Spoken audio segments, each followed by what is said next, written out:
بسم الله الرحمن الرحیم. ارتش اسرائیل اعلام کرد در حمله پیشگیرانه شب گذشته ارتش اسرائیل با 200 جنگنده در پیش از 330 حمله به ایران مشارکت کردند. در حمله اسرائیل به ایران شمار مقامات بلندپایه نظامی و هسته‌ای کشته شدند، از جمله سردار محمد باقری رئیس ستاد کل نیروهای مسلح، سردار حسین سلامی فرمانده کل سپاه پاسداران، سردار امیر علی عاجزاده فرمانده نیروی هوایی هوافضای سپاه، علی شمخانی مشاور سیاسی علی خامنه‌ای، محمد رضا آشتیانی جانشین رئیس ستاد کل نیروهای مسلح، غلام علی رشید فرمانده قرارگاه خاتم الانبیا، دکتر محمد مهدی تهرانچی دانشمند هسته‌ای و از همکاران نزدیک محمد محسن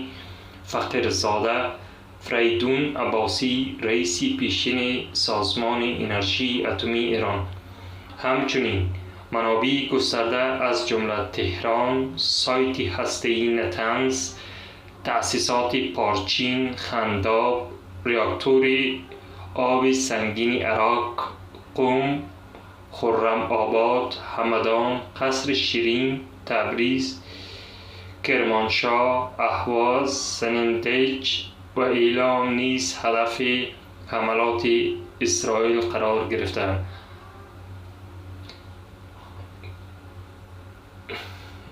بدون شک این موج اول حملات اسرائیل به ایران است. عملات از طرف ایران هم صورت میگیره و این عملات بدون شک وضع خاورمیانه را به سمت بحران میبره، با وجودی که خاورمیانه در طول سالهای سال یکی از بحرانی ترین مناطق روی زمین بوده و هست، اما این حملات میتواند وضع خاورمیانه را از لحاظ اقتصادی به شدت آسیب بزنه و باز هم سیلی از مهاجرین از کشورهای چون افغانستان، ایران، پاکستان، عراق، سوریه، فلسطین به سمت اروپا سرازیر شوند. و متاسفانه ما گفته می توانیم که این عملات می تواند سرآغاز جنگ بزرگ در سطح جهان باشد، چون از یک سمت اسرائیل، آمریکا، انگلیس است و سمت دیگر ایران، روسیه و